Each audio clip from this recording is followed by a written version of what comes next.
Coquitlam Search and Rescue is 50?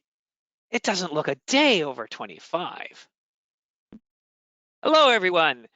Thank you all for joining us. I'm Scott Montague from Coquitlam Search and Rescue, and I'll be in the back of the virtual command truck running the comms tonight. Got some good news for you. If you stick around to the end of our session, you'll have a chance for a giveaway from our sponsor, Helly Hansen. It's a backpack. I probably wasn't supposed to tell people that. Oh well, but it is. It's a backpack. Your cameras and mics are off for this session, but we still want to hear your comments and questions. So on your screen is a question mark button or a question box. Use it to post anything you want to tell us or ask a question, and we'll either answer online or within the Q&A part of the presentation. To get us started, please welcome the heart of AdventureSmart in British Columbia, Executive Director, Sandra Riches. Thank you, Scott, and welcome everyone. I'm grateful to be joining you tonight from the traditional territory of Coast Salish people. I am excited to welcome our special guest tonight, but before I do that, I just wanted to share a few things with you just to kick off our session, really massage our summer series, which we're well into. We've offered just a wealth of information, I hope, to you. It's been fun coordinating it and welcoming the guests to our virtual table. And welcome to all of you tonight. Can you put down in the questions in the chat, and Scott and I will read it later or throughout the session, where you're sitting? I'm always curious to see if you're in British Columbia, if you're out of the province, if you're somewhere else in Canada, if you're down south across the border, or from somewhere else on the globe. We'd love to see where you're sitting tonight.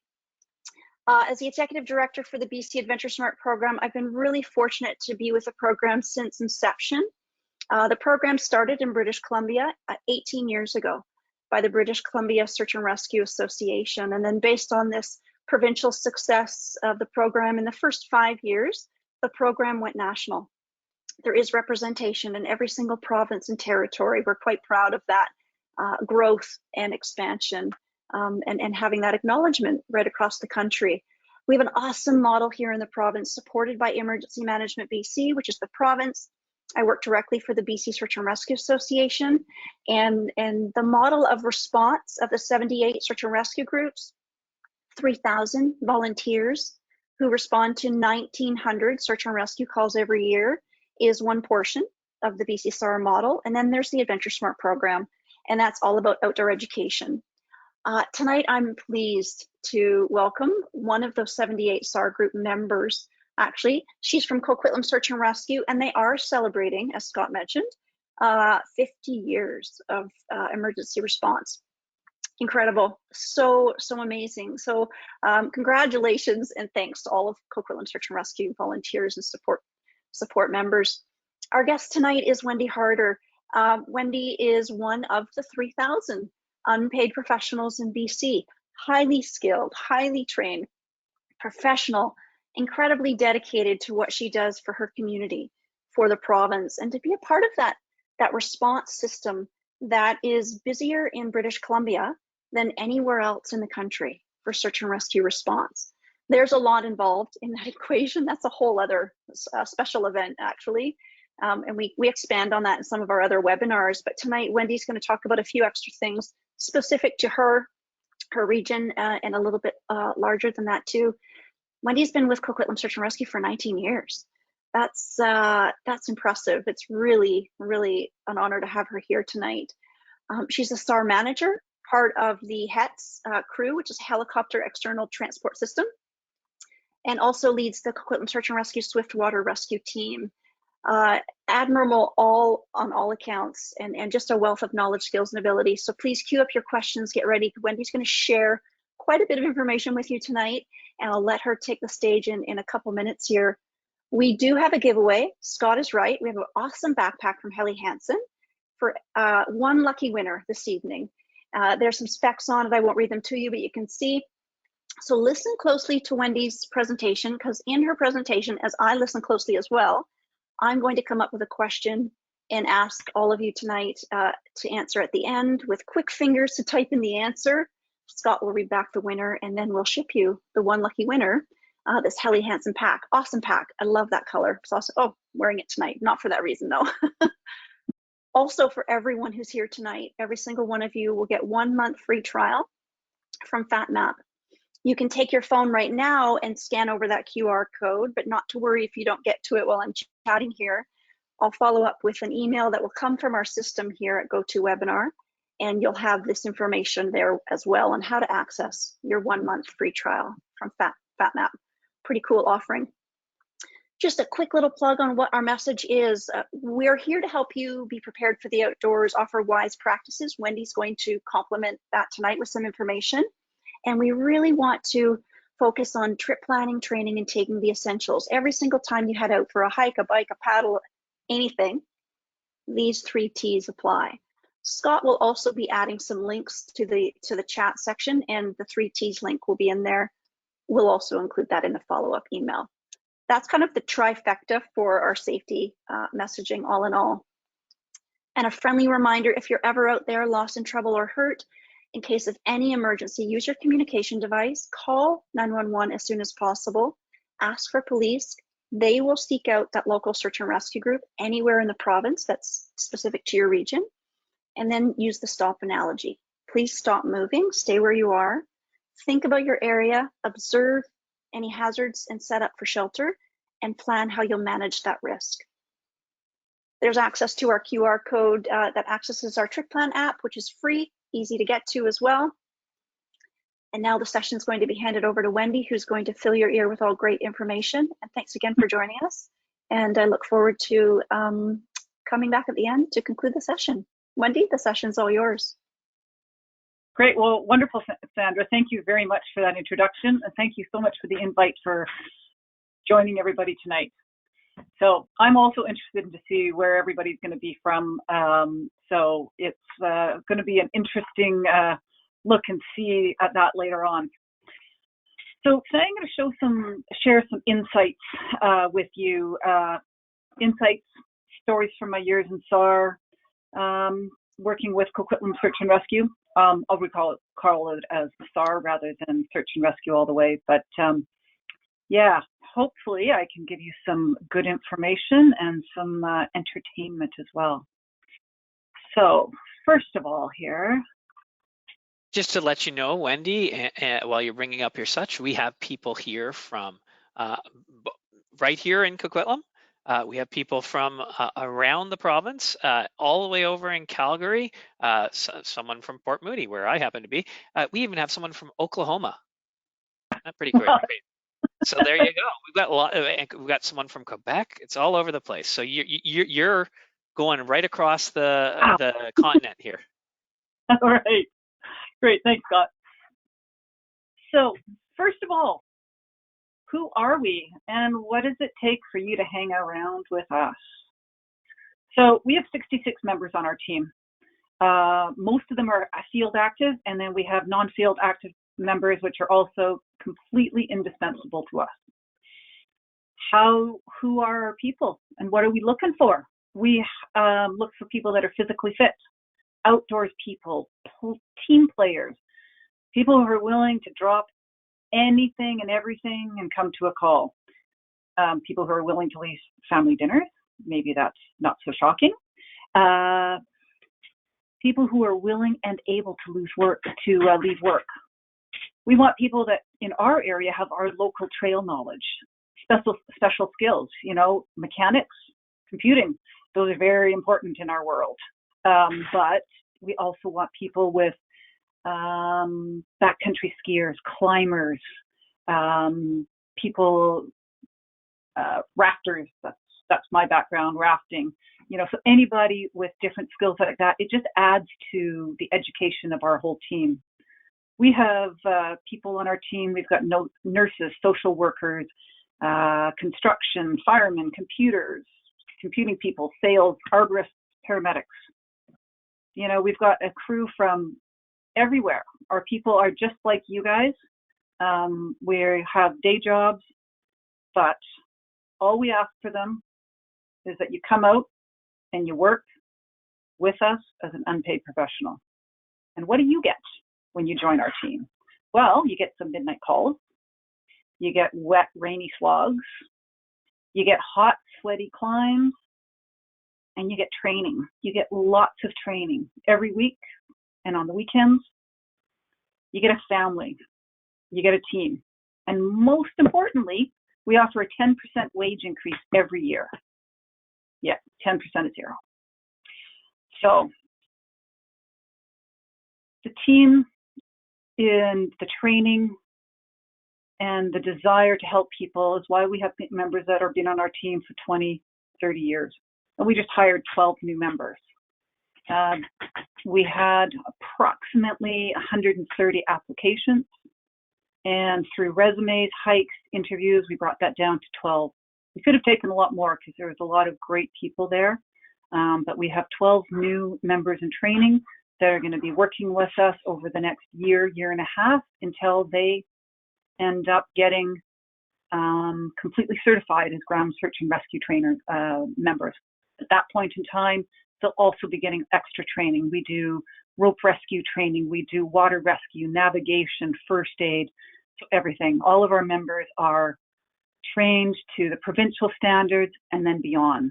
We do the in-house training, like I said, and we train every week. So how do you reach us when you need us? Or how do you get to hang around with us? As Sandra said before, you call 911. Your call is likely to go to the local police or in Coquitlam, it would be the RCMP. Sometimes if it's an injury, it might go to the ambulance. So 911 is the best way to call us. If you're in any other area other than BC, I'm not positive on what you call there, but in BC, you call 911. What if you don't have your telephone with you or you don't have access? You might have to send out somebody you're with on your hike, on your climb, to call 911 for you. They might have to leave the area, leave you. Make sure that they have the appropriate information. They know what time it is. They know the location. So having your pen and paper, that's part of your preparedness. In our local area, Bunsen Lake, sometimes we actually have hikers, boaters, anyone they call the local warden's office. Most of the time, that local warden's office will still call 911, RCMP, and search and rescue. So the local groups might be able to help you, but again, call 911 and then we can get out to you. So once you call 911, what do we want you to do? Again, Sandra already told you that. Stay put, stop, think, observe, and plan. But we really want you to stay put. It's hard when you've called in and then you keep moving. So we might have had an area that we know you're at, and when you move out of that area, it's really hard to find you. We use a couple of location systems.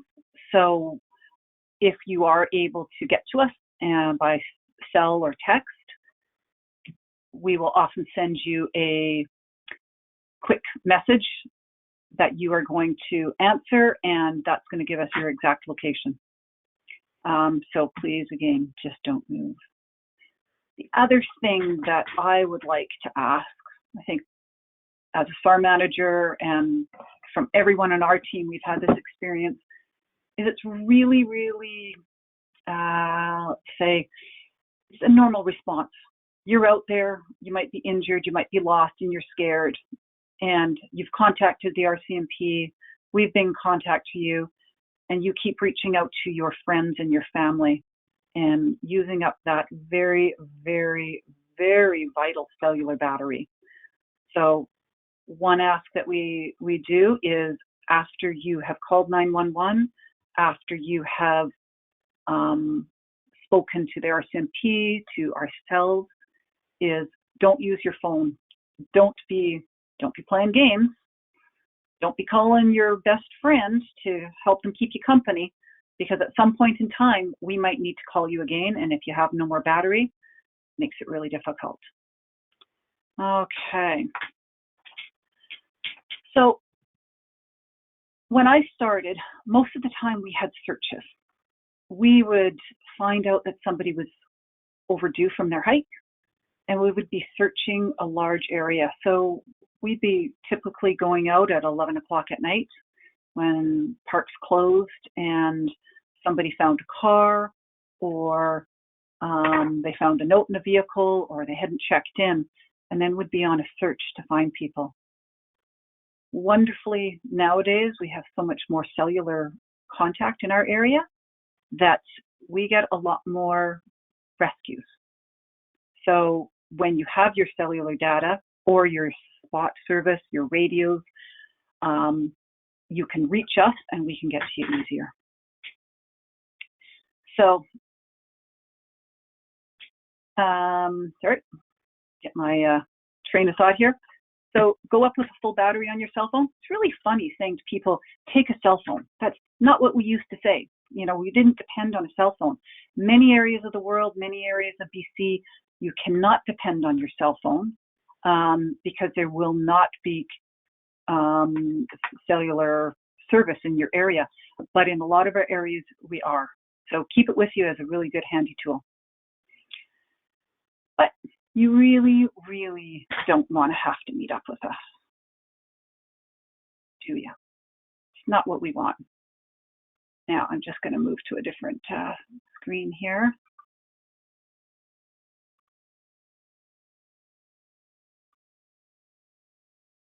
So we've sort of gotten a little bit on communication in there. But communication in lots of ways. So what are the most common reasons we're called? In a nutshell, limited planning or poor planning. I think that's top of the 3 T's.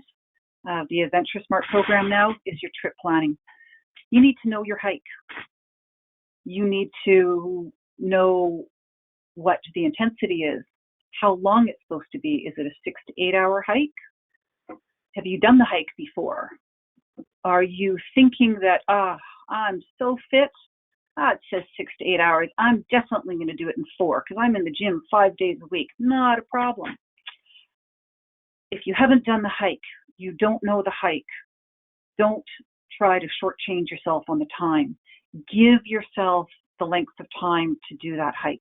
You never know what's going to happen. You may just have a quick little trip and you've got a sore ankle and it just takes you that little bit longer.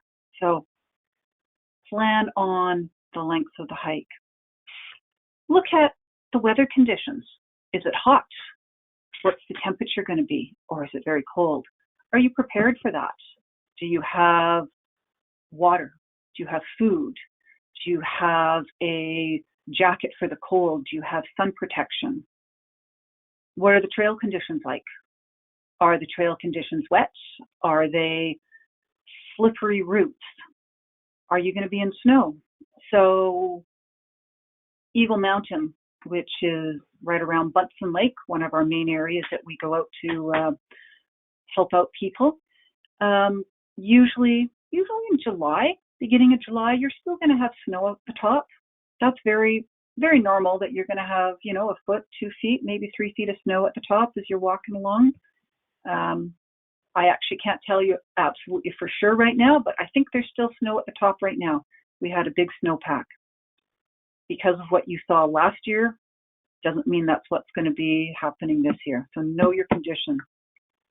And know your sunset, your sunrise. Has anyone noticed recently here in the Lower Mainland, 5:15 in the morning, I'm seeing, it's not quite light out. It used to be light a week ago, 2 weeks ago, and sunset. So our sunrise right now is at 5:42. Our sunset is at 8:52. That means in a well-lit open field, you're going to be able to see. But if you're in the trails and it's fully covered over, are you going to be able to still hike in the dark? Do you have your flashlight along? Do you have your extra batteries along? Please don't count on just your phone as your light on your hike. Another thing, do you have a turnaround time? If your hike is 8 hours, you've left at, late August, you've left at 12, you think that the hike is going to be 8 hours, And at 5 hours, you know you're not even halfway there. Are you going to push on through, or are you going to come on back? So a little story of how this tripped up a couple of young girls that we met up with a few years ago. So these two younger girls wanted to do a loop called the Swan Falls Loop, again at Bunsen Lake. And one of their mothers is a trail runner, ultramarathoner, and she regularly runs the trail at 4 hours or less. For most people, allowing 8 hours, can be 6 to 10 hours, really depending on, the conditions that are up there. So these two girls went up in May, I think it was May, and thought that they could leave later on in the day and get through the hike in the same amount of time that their mother, who knows the trail, runs it in 4 hours. Well, let's just say they ran out of light. No, first of all, they ran into snow, and they ended up losing the trail, lost light. Luckily, they got down into a gully, which they were able to have cellular contact with the RCMP and with us. Still took our guys probably 3 hours, 4 hours to get 3 hours to get to them, and from when we were first called. And those were two young girls that were very unprepared, wearing running shoes and shorts, and just gone out for a quick hike, and they didn't turn around when they got into the snow. So that's a really good thing about your planning, is they might have had all the fitness in the world, but their trip planning really didn't work out, and what they took along wasn't enough to protect them. We've nicknamed them the sock girls, because our guys all gave them socks to get their feet warm, because they were quite cold at the time. And a couple of weeks later, they came in with brand new socks for all our guys. So it was pretty cool. So the other thing I'd like to say is, we need to know, I'm just going to get rid of this here. Oh, sorry. Get rid of that there.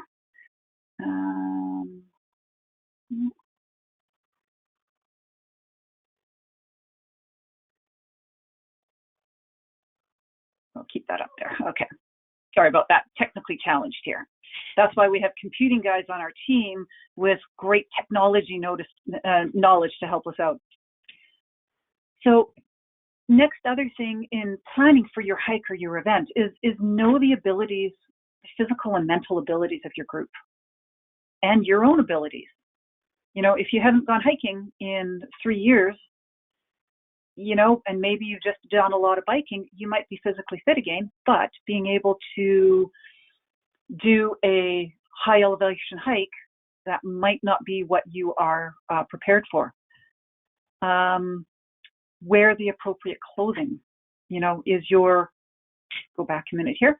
So knowing the abilities of your group. Has your group, the people that you're going with, do they know the hike? What is their fitness level? The people that you're going to bring along on the hike, what is their fitness level? What is their hiking experience? What is their not just their mental, not just their physical, but their mental abilities? If they get a little bit tired, are they going to need to stop and sit down? Do you need to allow 7 hours for your hike instead of 5 hours? So knowing that group. We had a great example of this happen just a few weeks ago. A younger man, he hadn't been hiking in, I think, 3 or 4 or 5 years, and his friends asked him to go for just a little hike. Again, one of the hikes in our area is called the Dees Vista. Anywhere from 4 to 6 hours. The BC Parks, often says it's about a 6-hour hike. So knowing that it's a 6-hour hike, and this younger man hadn't actually been hiking in 4 or 5 years, actually hadn't been doing any physical conditioning in quite a few years, started out on this hike with his group, wearing a pair of skater shoes, a pair of jeans, and a thick jacket of some kind. And he might have had one bottle of water, a small bottle of water. Not positive on that, but by the time he got halfway through the hike, he was exhausted. He couldn't continue anymore. Actually, he was about 2/3 of the way. So his group that he was with decided to leave him, or they agreed to leave him and just one other person there, and they continued on. And he did get in contact with RCM, the wardens first of all, and then with RCMP, and then we connected with him. So what happened? Well, he had totally exhausted himself. It took our team about 45 minutes to get to him, and it took them about 3.5 hours to walk him out because he was dehydrated, exhausted, heat, and it was very, we have to say in this instance, very poor planning. His group that he was with didn't understand his abilities, and he overestimated his abilities. So anytime that's happening, you're looking for a little bit of a recipe for disaster. It's a dangerous thing to be untrained and unable to, or not even knowing if you're going to be able to continue that hike. So that was an amazing one. I was with you on that one, Wendi, and I remember, like, we're watching. We have a map, and we have the ability to track people as they're coming down on the map, right? And we're sitting here, we're watching the people, and they would go like 150 meters, and they'd stop. Yeah. And then they would go another, and then they'd be like stop for 5 minutes, and then they go another like 200 meters, and they'd stop. And it was just amazing. The poor fellow was just so exceeded his abilities. It was just sort of frustrating sitting there. Just you sort of like if you're playing a video game, you just want the character to move just a little bit faster. Can you go just a little bit faster? Hey, I just have to take a quick second here to get an extra battery because I wasn't prepared. There you go. Speaking of which, when you are out, we were talking briefly about communications and such. The SOC girls went down into a gully. We generally don't want people to be going into a gully unless you know for sure that it's a safe place and it's a part of a trail system that everyone's familiar with. That's a great option if you happen to be on a trail. But if you just randomly go into gullies, it's a great way to get yourself trapped and a great way to have us have a heck of a lot of work getting you back out again. Because I know we've had some stories about people who've gone into gullies and sort of got themselves stuck there, haven't we? Yeah, and that's a question I'd like to put out to everybody is, there is a statistic out there. When people are lost, do they go uphill or downhill? It's 50-50 actually. It's pretty 50-50. And in some places going downhill is going to be the right thing. Some places going uphill is going to be the right thing. In our area in Coquitlam, the North Shore Mountains, a lot of places in the West Coast here, going down gets you into those gullies. The gullies get steeper, deeper, cliffs, and sometimes it's easier to go down than go back up. So you need to know where you are and what you would do. Pretty much, on the whole Eagle Mountain area, if you're lost, going up is going to get you into the ridgeway, into the ridge, and into the trail system. But know that, know on your map or know your area what you should be doing.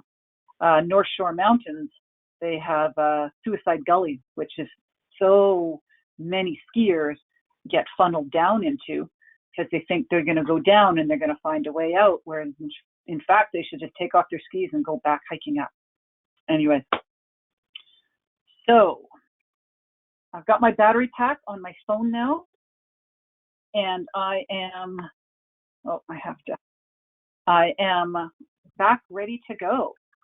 So what if you have done all the best plans, all right? What if you've done everything right, yet you still need us? So you know your hike. You've been on it many times. You've left enough time for your hike. You've told somebody where you're going and when you're going to get back. And if I'm not back by this point in time, call for help. What if you have most everything you need, a light, jacket? What if you've left a note in your vehicle to tell somebody else that finds your vehicle where you've gone, where you're expected to be back? So what happens? You've done all the best plans, but just one thing goes wrong. You get to pose with us with a cup of coffee. So this was quite a few years ago. And Vern was a 78-year-old hiker. He hikes by himself. He hikes with people. He knows his trails. He knows where he's going. And he did everything right. But he had one thing that had changed from the previous year when he was hiking. He had a worsening eye condition. He had glaucoma. And what did that do to him? So as it was starting to get darker, still not sunset, he still had enough, or he should have had enough time to finish his hike. His glaucoma impaired his ability, his vision. So he couldn't see as well, and he got off trail. And he got off trail, ended up in a gully. Luckily, the gully didn't have water, and it wasn't super steep, but he stumbled. You can see in the picture there. It's rocky. It's lots of trees, everything. So he's stumbling. He's falling, and we were notified by his daughters that he had missed his check-in. We were able to check at Bunsen Lake that his car was still there. And the only thing we didn't know was which way he had gone on the Swan Falls Loop. It's one of those trails that gets a lot of people because it has got a lot of length and it's a pretty intense trail. So I went up one loop, the Swan Falls Trail. Another team went up the Polytrichum or the Hulver-Lunston Trail. And everything happened just right. There was no water in the gully.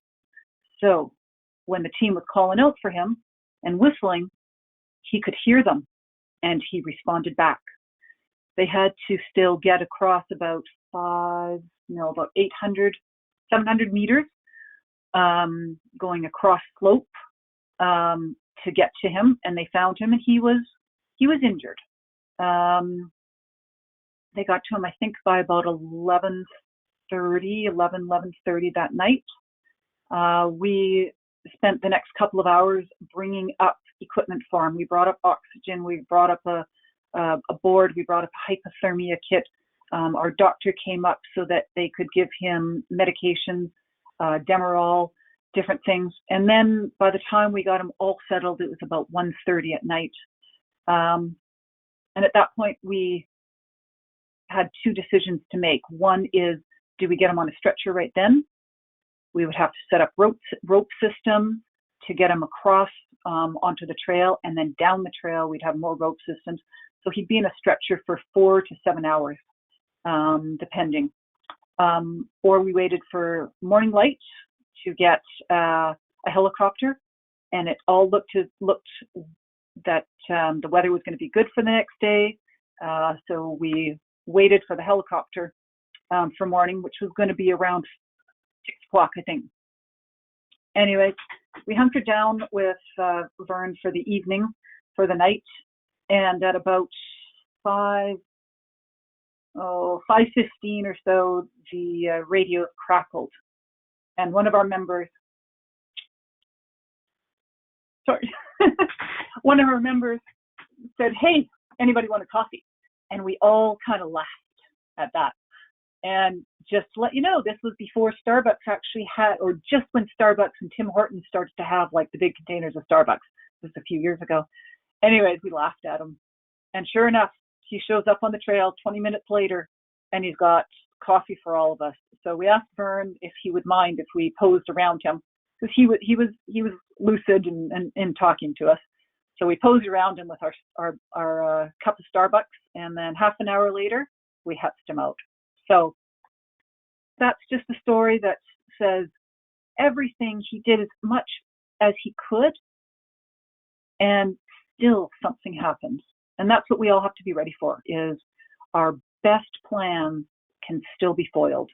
There can still be a mishap. You might run into someone else on the trail that needs help. You might need help. So be prepared, have your equipment with you, your lights, your communication devices, enough to keep you warm, enough hydration, and tell people where you're going. That's really helpful and has saved a lot of people. So I do want to say that, you know, while we'd love to meet you, we don't really want to have to meet you. But in case you still want to meet us, we are having an open house to celebrate our 50th anniversary on September 17th at the Town Centre Park in Coquitlam. We're going to have everything there that we have, that we use. We're going to have our command vehicles, our transport vehicles, our UTV, our boats, showing all the equipment that we use to assist you when you guys have need. And that is really all I have to talk to you about today. So thank you very much for putting up with my foibles, with my technology, and hopefully you've got some information, and look forward to your questions. Absolutely. There are a few questions that are there. The first one that I wanted to bring up, there were some questions around joining. Someone was asking, can I join for like a month and a half? And I replied in the thing that it's a multi-year process actually becoming a member. So let's go into a bit of detail on that. I know we have to first potentially get a security check. And then what happens after that? What happens after you've got security check, you've had the interview, you've done the hike? What makes you a full member? What makes you a full member? Well, the provincial program has what's called the GSAR program. So that is a program that involves everything. So it is a first aid, it is how the ICS system, the Incident Command System works. It is navigation, it is tracking. Gosh, there's so many things that it involves. And, you know, some teams have taught that in a condensed 3-week platform. We teach that with field work throughout a year, approximately a year, year and a half. And that's mixed in with training. That's mixed in with, or general team training. That's also mixed in with coming out on searches. So after about a year, year and a half, just depending on time, you write an exam. Well, you write a couple of exams, you write an exam at the end, and then the team votes you in as a full member. So it's a year, year and a half commitment for just the GSAR training. And then, you know, we want you to be around for a long time. So we try to pick out people that are going to be with us for a long time so that we can benefit from their knowledge and their growth, and they can benefit from the knowledge that we already have on the team. What are the expectations for how often you are you expected to come to every search? We actually have, we would like you to come to at least half of them. We need you to come to 1 in 4. You know, we always have to know that people have lives as well. You know, some people can't leave work. Some people are away on holidays. Some people are out of town at work. You know, some people might be caring for their children that night and can't leave. So 50% of training, which is every Tuesday night, and one or two weekend days a month, and at least 1 out of for tasks. Some of them are very short tasks. Some of them might be going on for 6 or 8 hours or a couple of days. Thank you very much. Neil asks, having used a sat phone in an Arctic in emergency, he was told that sat phones don't dial 911. And that is actually correct. You are going to need to make sure sat phone is not smart enough to know where you are. So you are going to have to make sure that you have a local phone number for where you are. Depending on your satellite company, a 911 system might send you to a person who can try and locate you on the globe. Better to have the actual phone number for where you are. So sat phones, research your particular subscriber, figure out what they suggest you do for calling emergencies. And there are phone numbers, real phone numbers to get in touch with local 911 things if you go and you look for them. And then one more question that we had, and I think that'll be it for wrapping it up. Do you have any recommendations for maps for hikers? And I'll throw that both to Wendi and Sandra. Wendi, do you have any recommendations for maps? And then I'll throw it over to Sandra to see if she has any recommendations. Well, if you're, I don't know, Scott, do you see me? Yes, I see. I can see it. So we actually have maps that are done for our local area, Coquitlam, Port Moody, and it's also been done for the Maple Ridge, Golden Ears area. So this is actually done by one of our members, Steve Crawford, and this is his map, and it is a great map. Online maps that you can use, Gaia is one. The map that Fat Map. I just was looking at that the other day. You can use. I mean, I've even had luck with. I'm just trying to think whichever. Maps.me, Trail Forks, what else? All Trails. There's a lot of different maps out there that some are free, mapping systems on your phone. Some are free, some are not.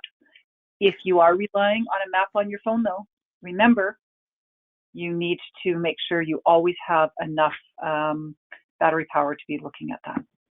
And remember that the maps may be inaccurate. They might be, yes. Yeah, look at when they were last updated, who's done them.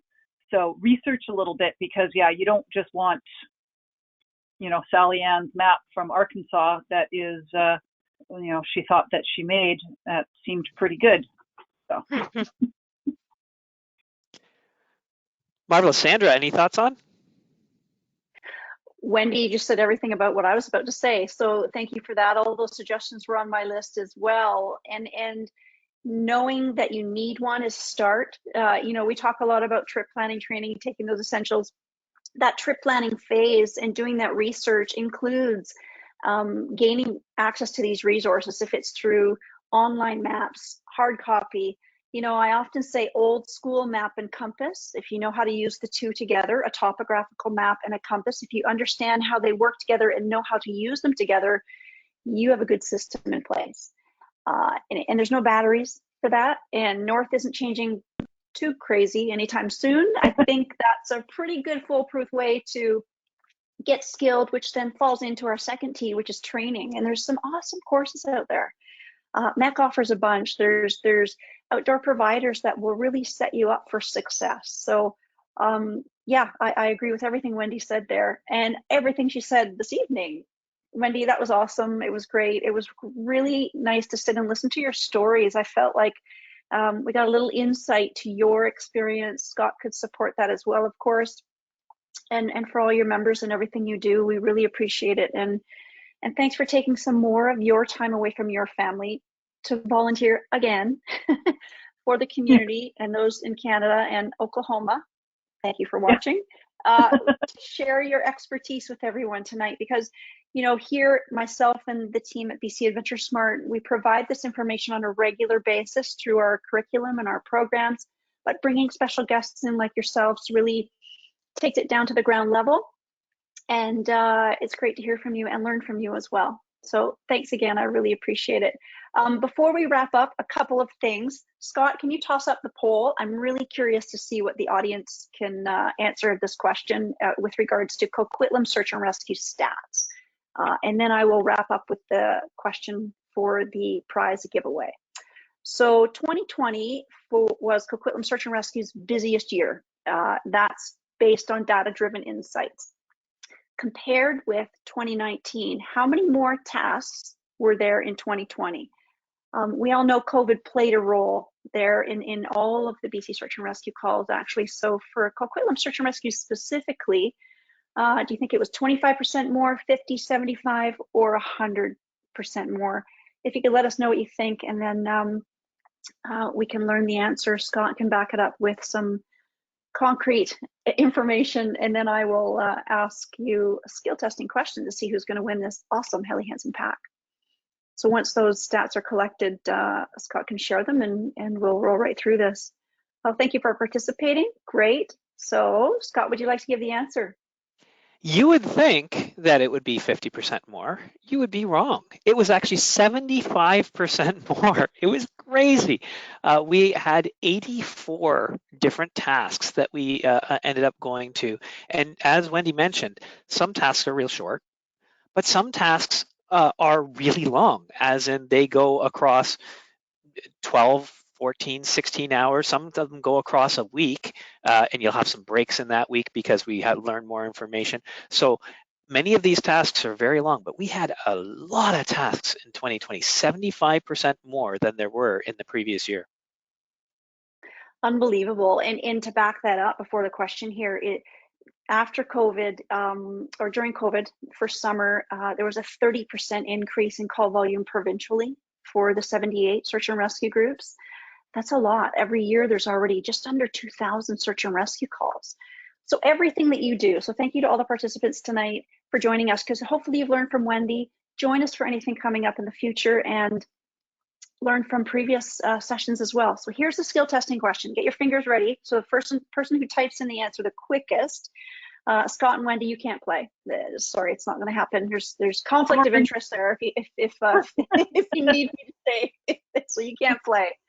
Wendi talked about a story tonight, and it was about a gentleman by the name of Vern.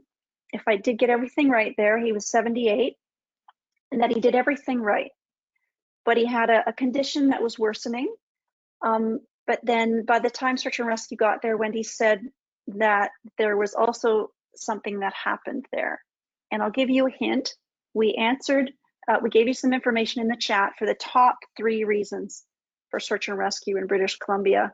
And one of those reasons is why Wendi said Vern also needed assistance. So the first person to answer that, what that is, wins that Helly Hansen pack. It's actually one of the top 3 reasons. And if anyone can answer, we've got some options. So the person, we've got a person who told us about what the condition was that he had. Right. But do we want to do the condition, or do we want to do what the actual cause was as far as the top 3? The top 3. That's what I was looking for. We knew it was glaucoma. It was glaucoma. Wendi also mentioned that, and I'm not sure if it was in addition to glaucoma, but there was something else they treated, I believe, and maybe it was that, but it's one of those top 3 reasons. I'm just trying to kind of remind everybody the top 3 reasons for search and rescue in BC. So we have, it's interesting. So we have different people. So the first person said glaucoma and no water, but the first person who gave one of the reasons said lost, disoriented, and then the second person said he got injured. So maybe we'll go to Wendi and say which of those 2 was actually the cause for calling us. Oh, well, he did get lost and disorientated because of his glaucoma, and then we had to treat his injuries that he sustained because he was disorientated and falling down. Ooh, which one? I don't know. Injury. Okay, we'll go with injury. There you go. Injury. Sandra actually has the backpack, so she gets to decide ultimately, right? I do. I pretty much do. I'm the one that's mailing it out, and I was, I found that story interesting, Wendi, because you talked about his worsening condition, which is really great to share the story, because it makes us think about group dynamics or individual skills and abilities or worsening conditions. Like, this is a great story to share because it helps us maybe hopefully check into ourselves. If it's physical or mental wellness, is it what it was or has it changed? And then it tied right into the top reason for a search and rescue in BC is injury. So, and as it stands, you actually have like, you can have one thing lead to another thing, lead to another thing, lead to another thing. It's very rare that you actually have one thing go wrong and a whole bunch of bad things. You have to have multiple things go wrong if you're a well-planned person before you're actually going to need search and rescue. Exactly. Yeah. And that it will be Orrin Johnson who did that. I've got Orrin Johnson's email here. And we will be sending you out something, Orrin, for he got injured. Thank you very much. Thank you. Thanks, Wendi. Thanks, Scott. For everyone who joined us tonight, thank you for your time and spending it with us. You'll receive a follow-up email within the next 24 hours with specifics about FatMap, the QR code, and information about tonight's session. If you'd like to join us for our last session, it's next Thursday, 1 week tonight, and it's with BC Wildfire, which is timely. I was hoping we wouldn't have any fires, but still welcome them. Nonetheless, there's some fires happening in the province, as we all know. So next week's session can be timely. Again, it's at 6 p.m. It's with Brett Soderholm. He's with the BC Wildfire Service, and I can't wait to welcome him next week. And hopefully you can join us. The same sign-up protocols as it was for tonight. Thanks, everyone. Enjoy the rest of your summer if you don't join us. And thanks for your support. Take care. Take care, folks.